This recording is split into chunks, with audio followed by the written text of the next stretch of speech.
Minerva, and I'm back with another episode of Tuesday Talks. And today we have Aditi with us. Aditi is a visual artist based in Baroda. Hello, Aditi. How are you? Hi, I'm wonderful. How are you? Thank you so much for having me here. Thank you for contributing to Abir Pothi and sharing your artistic journey with us. What do you do visual art? Was there any moment or any influence that you people become this, or were you into it since your child? The first memory I have of art is some person coming to my house to paint the walls, and I also painted the walls along with them. And to me, I didn't know what being an artist was because I wasn't introduced to the world of art while I was a younger child. I didn't know that galleries were a thing and then people could see your work there. I thought painters, that was the epitome of what art meant, to just paint the walls. Um, but right now, at this point in my life, I feel like this is all I know. This is the way, there's nothing else that comes to me with such ease. And I feel writing and drawing and making things, that's all I was born to do and explore and just be a free bird. I enjoyed making art, but it's almost like a second extension of myself, so I don't see it as a different entity. I've always thought it was inbuilt in me, but again, uh, there's a lot to learn and there's lots to grow. So it's I'm excited to just grow old and see how much work I make and have just have a room full of things I've made with people by myself. And I love the way you write, the way you ponder upon your emotions and your thoughts and the way you articulate it. I love it, and it also inspires me to write about my emotions and journal them. So it was really special to have you and talk to you about your artistic journey today. I've seen you make work, and it is such a nourishing space to be in when you're creating, and like a symbiotic relationship, just learning from each other and learning with each other. So what's happening at your studio currently? She has wonderful studio in Baroda. So what's happening there? What are you creating? Is there any piece that's consuming your thoughts lately? I have been working on a little secret dinner party.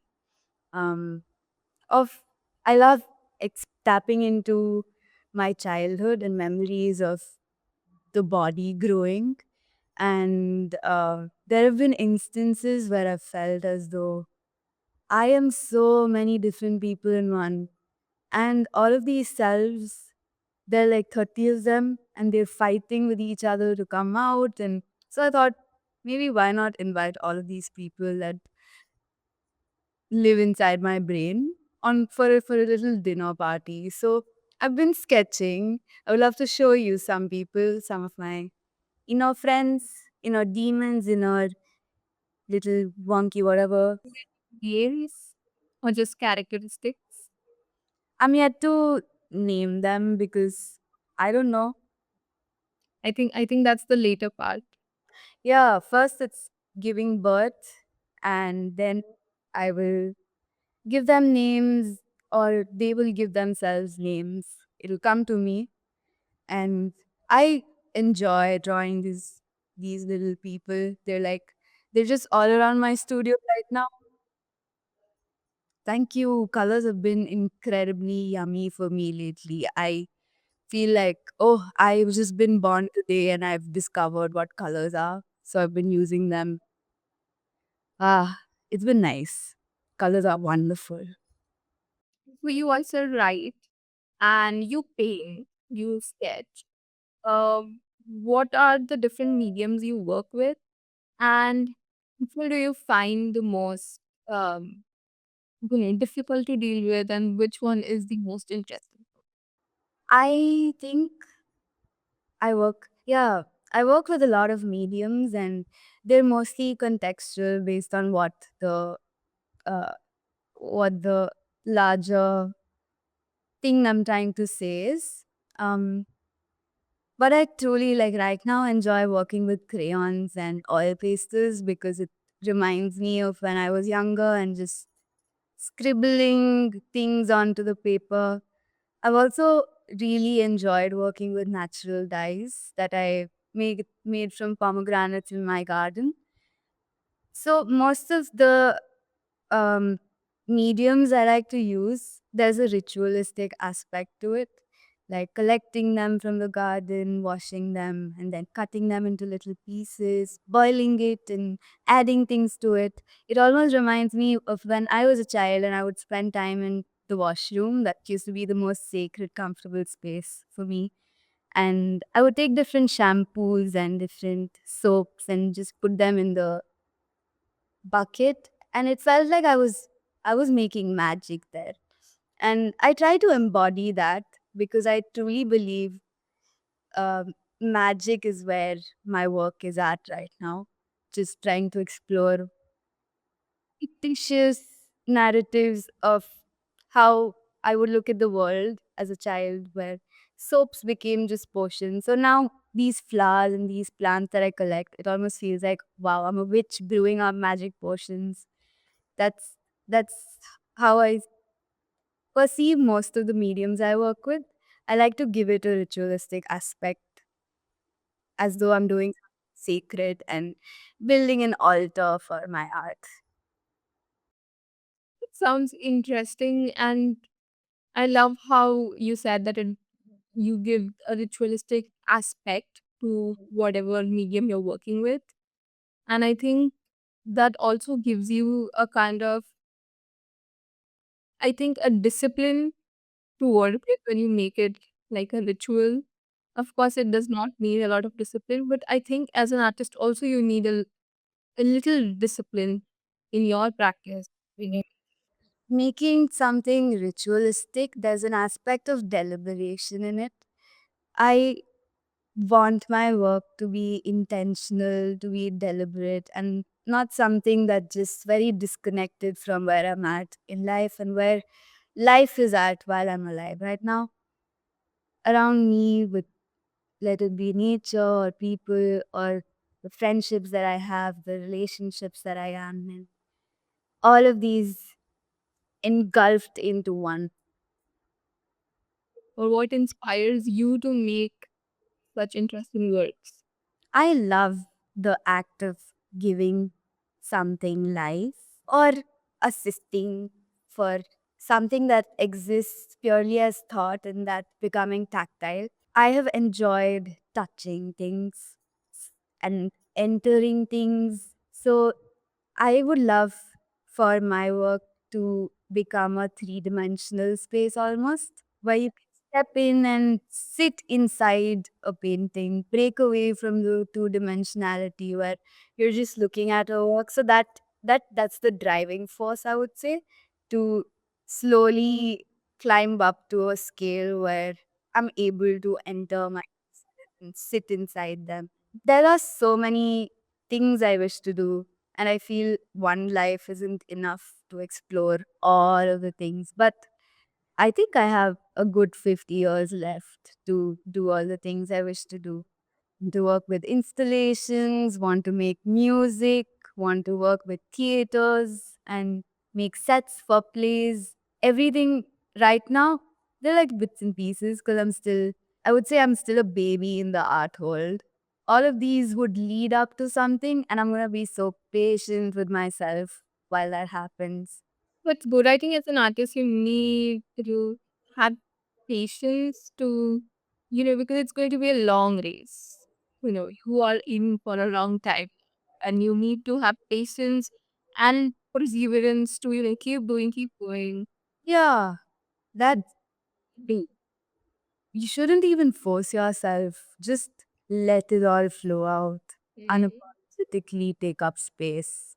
When it comes to viewers looking at your work, how do you want it? Do you want to give them a direct answer in your work, or do you want to give them hints and then let them take over the whole process of viewing it.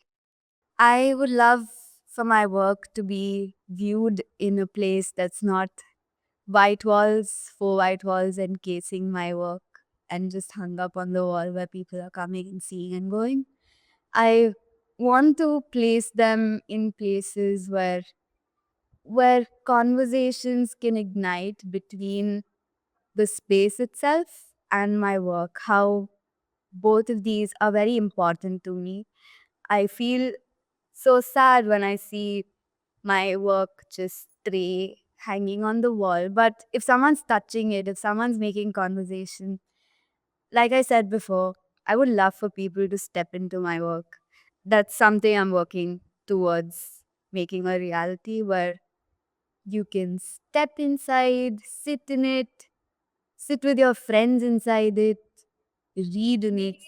On it. Ji, Yeah, I this anecdote I have from the time I was working in Space Studio. There were two cats there, and I was building a little house with fabric and dyeing them and washing them, hanging them here and there. And all of these cats, they used to play with the fabric. They used to pee on it, and then their pee would react with the chemicals, like organic chemicals that would be present in the dye. And I absolutely enjoyed that. And people were like, Aren't you scared that your work is going to get ruined? And why are you sitting on your pieces? Why are you letting it just. But that's how I want my work to be. I want it to age. I want it to rot if it would like. And absolutely no kind of, protection. I don't want to protect it. I want it to.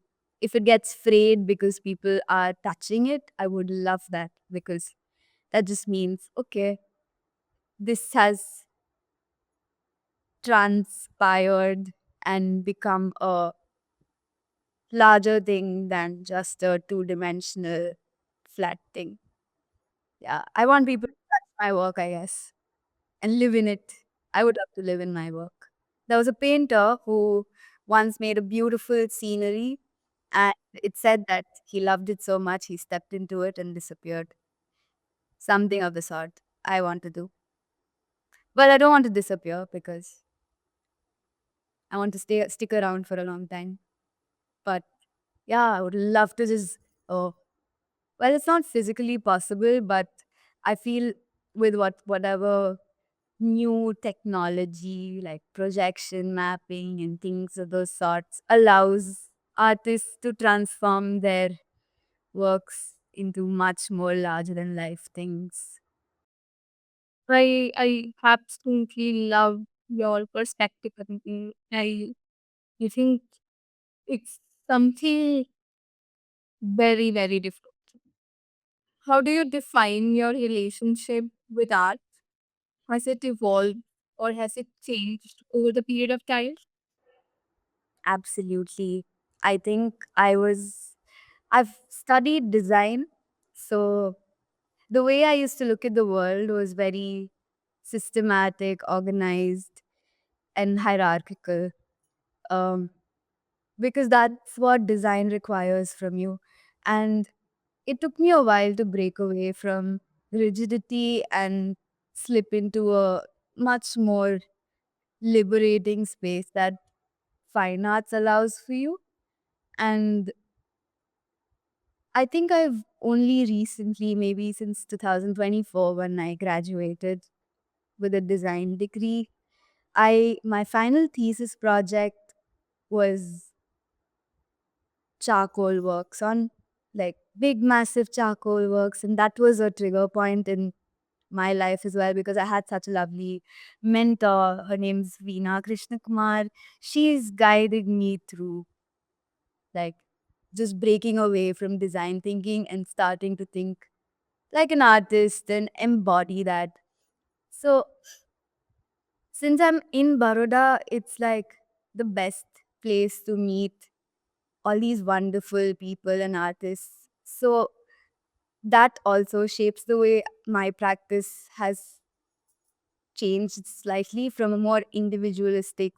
I've decentralized from self and sort of hugged in the community in the sense of collaborating on the same canvas with another artist or drawing on the walls of chai stalls. Just I want to exist like everywhere. In even in the forest, I would love to have something just put up there and see it each time. So it's become more less about me and more about the world outside. Okay. So, what's that one piece of advice you'd like to give to the other artists, younger artists who are starting in this art space? Mm, I feel I'm not old enough. I am also a baby only. I don't know much. But something I would have loved to hear as a child, not even a child, maybe like just 4 years back or 5 years back when I was just starting out, is to not worry about what I'm saying and what it means.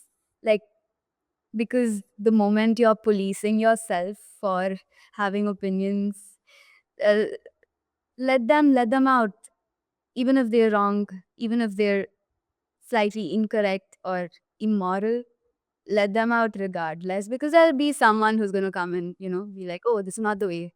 Or so don't be scared at all of critique, of being let down or pushed down, because it'll keep happening and you'll be disheartened in a lot of places. But regardless, you must keep making. These are very painful setbacks, but it's always a nice learning experience when someone critiques your work. So never be afraid of existing, as have opinions even if they don't align. Yeah. There's no right opinion anyway. So have opinions, I guess. Do not hide from having thoughts about the world. That's all. Hmm. I had this realization a couple of days back, which I was like struggling for a while with myself. As an artist or creative people, they are very sensitive. They feel things two times more than a normal person. Not a normal person, but a normal non creative person can feel. And I think I used to resist that a lot. I used to persist that, oh, why do I feel so much? Why am I so sensitive? But lately, I think I've realized that it is a gift that I can feel things. It touches me, it bothers me, that it angers me, and it is a gift. And if I feel things, let it be two times more, then it is a gift and I should use it to grow, to to inspire other people to get the change there in this society. Because if we do not feel, who else will? And if we then the change is only there once you experience it, once it hits you. And that's how the change. Whose work inspires you? Whether is it a peer or a master or somebody who is not from the art. Maybe I'll answer all three of them. My grandmother would be the non-art world person who inspires me. Um, I feel she's such a strong woman, and she used to be a seamstress, and back in the 70s. And I come from a lineage of handicraft artisans who've been building machines and who've been working with karigari. So I feel I feel honored to have been passed down those artistic genes. And well, from the art world, I would say a Cuban artist called Ana Mendieta. Um, what inspires me about her work is the way she uses material and context to her own self and her body. She makes a lot of land art where she's just digging in surfaces and creating bodies in absence. And I think her work stands to be so marvelous, so powerful, and also very loving and tender simultaneously. And there's rage, there's anger, there's heartbreak that I see. And I absolutely love when people can exist that way, having the heart hanging on their sleeves. I want to be so fearlessly just doing things. Well, there are a lot of people who inspire me. Like there's Shukumar Roy, a Bengali writer. He he wrote this thing called Abul Tabul, which means just Jabberwocky nonsense. And as a child, when I would read all of these things, it it was just nonsense to me. Like I never understood the context of why they're doing such pointless things. But as I grow older, I realized that in satire, in nonsense, there was so much political radicalness um, imbibed and embedded. It was fully packed with critique of the people of power and how we have turned to something that's rather destructive than nourishing. So yeah, I think he's one of my favorite writers. Even Satyajit Ray, his films are incredibly inspiring to me. The way he talks about magic while also keeping it very real and very, very relevant to contemporary times. I wish to make such timeless work where even after maybe 20 years, it still makes sense. But I would love for it to not make sense because that would mean we've head towards a better place. I love this.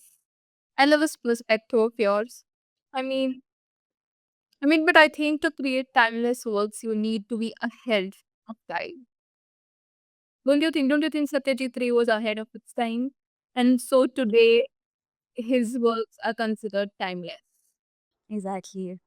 That oh my god. I don't think I would even reach half of his Marvel, but I will regardless try.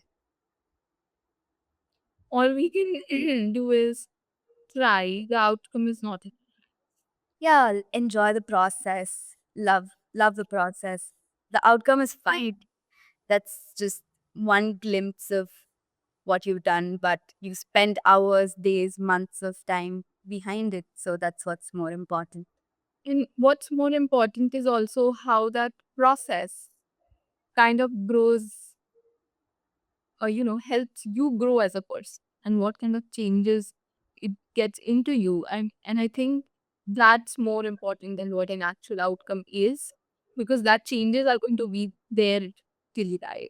If anything makes you a better person in any way, that is just. And I think if you're enjoying the process and if you're fully committed to it, the outcome for sure is going to be absolutely Yeah. care about it.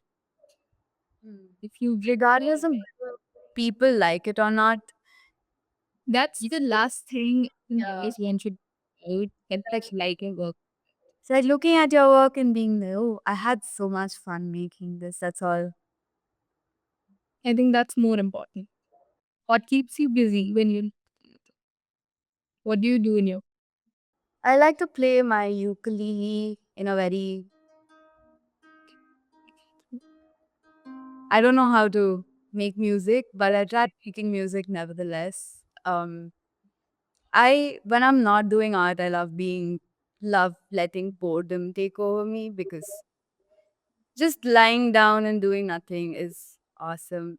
Or going out, sitting somewhere by a pond then with my friends. I love my friends. I love hanging out with people.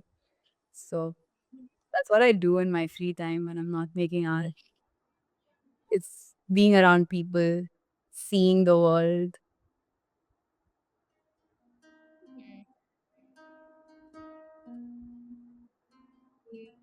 leisure flying is always nice. Yes. And necessary. Best take from at home, own life, and just be something else for a while. I think that's To good. being That another person. yeah. Yeah, sometimes when I'm in a new city, I love to become one of these people inside me, the demons in my head. But they're lovely people, they're like friends. I love to lie sometimes when I meet people. I'll just be like, oh, I I come from some other world. Or yesterday I saw a star fall. Or just yeah, bizarre. And just see how play on or don't. Some people get weirded out. Some people just love making up scenarios. Like, what if I went to the mountain and I found a magical gemstone? What am I gonna do with it? I'm gonna buy two vada paos and eat it. Curries. Yeah, Hmm. just magical conversations that don't make sense. That's very important to have, I feel. It is. It is. Okay, Aditi, thank you so much for giving us your precious time contributing to the Abate with you. It was lovely having a conversation with you and knowing your perspective on world, things, art, and um, to know more about your artistic journey and your practice. Thank you so much. Thank you for having me. It was so lovely and nourishing talking to you about art and how we see the world, and also getting to know how you see the world was nice.